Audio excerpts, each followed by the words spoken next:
Hello friends, నేను మీ బాంబే భారతక్కను. ఇడ్లీలు దూదిలాగా మెత్తగా రావాలంటే ఇలా చేసుకోండి. నా ఛానల్లో జొన్న రవ్వ ఇడ్లీలు, మినప్పప్పు లేకుండా జొన్నలతో చేసుకునే ఇడ్లీలు కింద లింక్ ఇస్తాను, చూసి చేసుకోండి. మినప్పప్పు 1 గ్లాస్, ఇడ్లీ రవ్వ 2½ గ్లాస్, అటుకులు 1/2 గ్లాస్, ఉప్పు 1 టేబుల్ స్పూన్, 1 గ్లాస్ మినపప్పు తీసుకొని వీటిని ఒకసారి శుభ్రంగా వాష్ చేసుకోవాలి.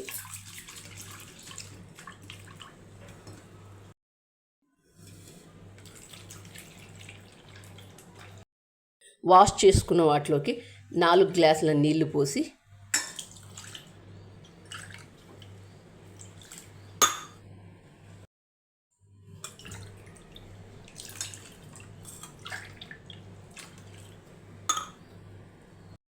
నాలుగు గంటలు పక్కన పెడదాం.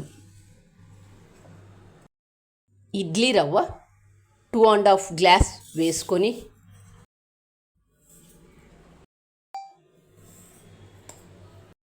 ఇలా తీసుకున్న ఇడ్లీ రవ్వను ఓసారి శుభ్రంగా వాష్ చేసుకుందాం.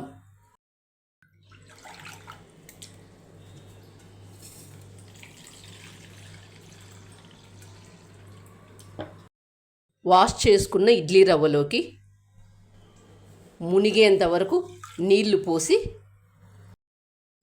4 గంటలు పక్కన పెడదాం.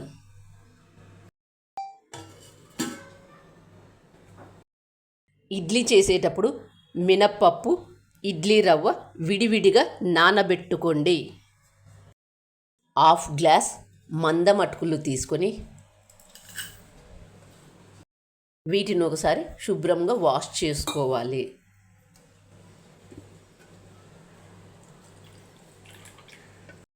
వాష్ చేసుకున్న అటుకుల్లోకి కొద్దిగా నీళ్లు పోసి 10 నిమిషాలు నానబెట్టుకోవాలి.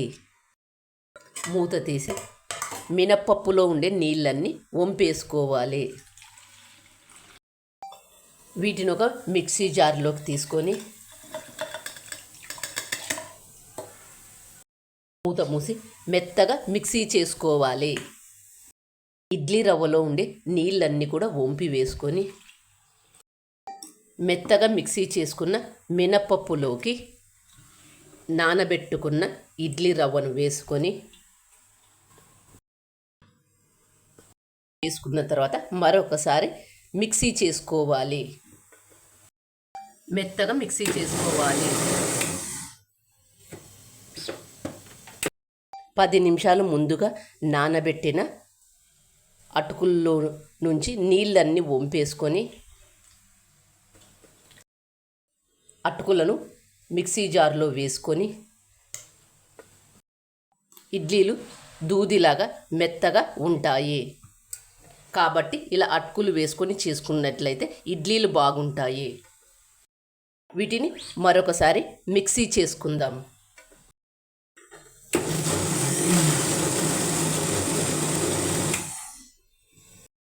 ఇలా మిక్సీ చేసుకున్న దాన్ని ఒక గిన్నెలోకి తీసుకుందాం.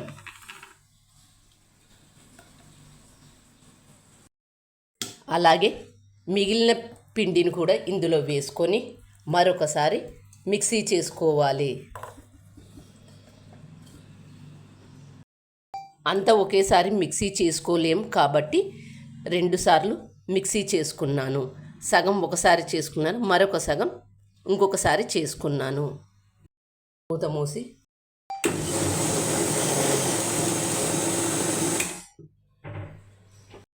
దీన్ని కూడా గిన్నెలోకి తీసుకొని ఒకసారి అంతా చేతితో బాగా కలుపుకొని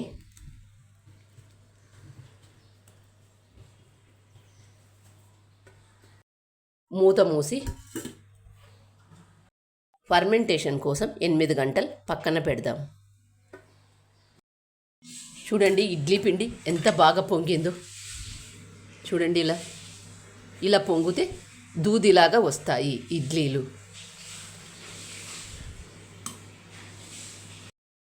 దీన్నంతా ఒకసారి బాగా కలుపుకొని ఉప్పు 1 టేబుల్ స్పూన్ వేసుకొని మరొకసారి అంతా బాగా కలుపుకోవాలి. గ్యాస్ ఆన్ చేసుకొని కుక్కర్ పెట్టుకొని 1/2 లీటర్ నీళ్లు పోసుకొని ఇడ్లీ పాత్రలకు ఆయిల్ కానీ నెయ్యి కానీ ఏదో ఒకటి అప్లై చేసుకోండి.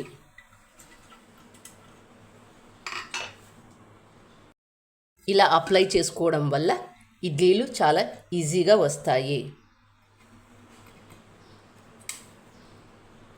ఈ చిన్న ఇడ్లీ స్టాండ్ సాంబార్లోకి ఇడ్లీల కోసమని పెట్టాను. ఇలా కుక్కర్లో నీళ్లు పోసి ప్రీహీట్ చేసుకోవడం వల్ల ఇడ్లీలు బాగా వస్తాయి. మనం కేక్ చేసేటప్పుడు ప్రీహీట్ చేస్తాం కదా, అలాగే ఇడ్లీలు చేసుకునేటప్పుడు కూడా కుక్కర్ను ప్రీహీట్ చేసుకున్నట్లయితే నీళ్లు పోసి ప్రీహీట్ చేసుకోండి. ఇలా చేసుకున్నట్లయితే ఇడ్లీలు బాగా వస్తాయి. ఇలా కలుపుకున్న పిండిని ఇడ్లీ పాత్రల్లో సగం వరకు మాత్రమే వేసుకోండి.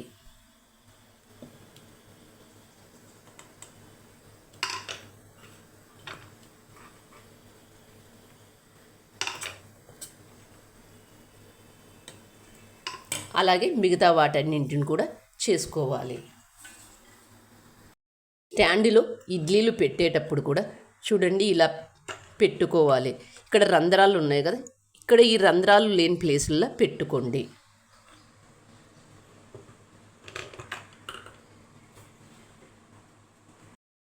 ప్రీహీట్ అయిన దాంట్లోకి కుక్కర్లోకి ఇలా ఇడ్లీ స్టాండ్ పెట్టుకోండి. మూత మూసి ఇడ్లీలు చేసేటప్పుడు ఎప్పుడే కానీ కుక్కర్కు విజిల్ పెట్టుకోవద్దు. ఇలా విజిల్ పెట్టినట్లయితే ఇడ్లీలు చాలా గట్టిగా వస్తాయి.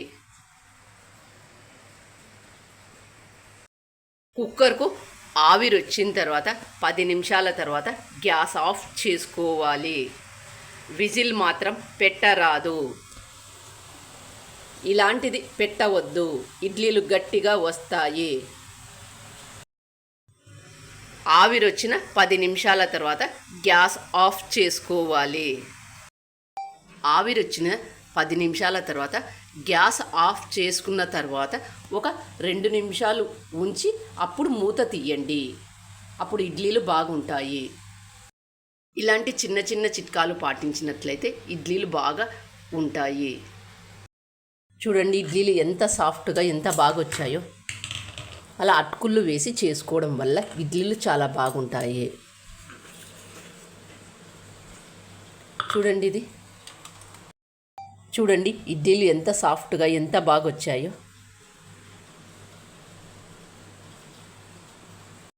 ఈ చిన్న ఇడ్లీలను సాంబార్లో వేసుకొని తింటే చాలా బాగుంటుంది.